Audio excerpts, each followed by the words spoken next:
দূষিত পানি ও খাবার থেকে ছড়িয়ে পড়া কলেরা প্রতিরোধে দেশে শুরু হয়েছে বিশেষ টিকাদান কর্মসূচি।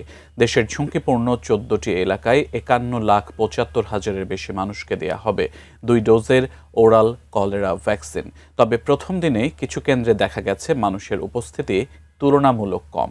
বিস্তারিত জানাচ্ছেন সহকর্মী শেখর আজাদ।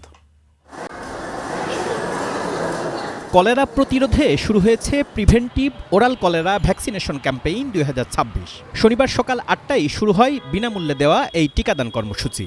১ বছর বা তার বেশি বয়সী সবাই এই টিকা পাবেন। ঢাকার ৭টি থানা এবং ৪ জেলার ৭টি উপজেলা, মোট ১৪টি উচ্চ ঝুঁকিপূর্ণ এলাকায় চলছে টিকাদান কর্মসূচি। তবে গর্ভবতী নারীরা এই কর্মসূচির আওতায় থাকছেন না। প্রথম দিনে কিছু কেন্দ্রে টিকা নিতে আসা মানুষের উপস্থিতি ছিল তুলনামূলক কম। অনলাইন রেজিস্ট্রেশনের জটিলতার কথা জানিয়ে কেউ কেউ টিকা না নিয়েই ফিরে গেছেন। ভোটার আইডি কার্ড লাগবে, জন্ম নিবন্ধন লাগবে আর টিকার কার্ড লাগবে। এইগুলো তো বাসায় রয়েছে, আমি বাসাতে আনতে যাচ্ছি।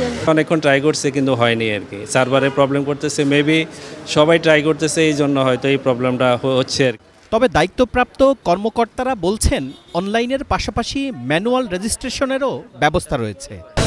Breaking news, Airtel এখন Circle।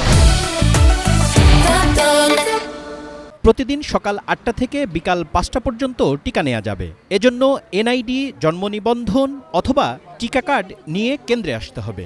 এই প্রতিটা লোকেশনের প্রত্যেকটা যারা এজ ক্যাটাগরিতে এলিজিবল সবাইকে আমরা এই ভ্যাকসিনের আওতায় নিয়ে আসবো। রেজিস্ট্রেশন যারা করেনি তারা এখান থেকে কার্ডের মাধ্যমে আমরা লিখে তাদেরকে দিচ্ছি, টিকাদান করছি। স্বাস্থ্য অধিদপ্তর ও আইসিডিডিআরবির যৌথ গবেষণায় কলেরার হটস্পট হিসেবে চিহ্নিত সবচেয়ে ঝুঁকিপূর্ণ এলাকাগুলোতে অগ্রাধিকার দিয়ে শুরু হয়েছে এবারের কর্মসূচি।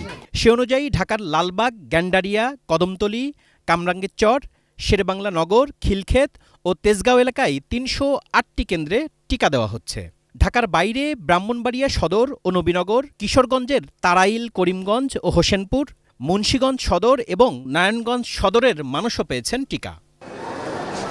সংক্রমণ ছড়িয়ে পড়ার আগেই ঝুঁকিপূর্ণ জনগোষ্ঠীকে সুরক্ষা দেওয়াই এই উদ্যোগের মূল উদ্দেশ্য বলে জানিয়েছেন স্বাস্থ্য বিভাগ।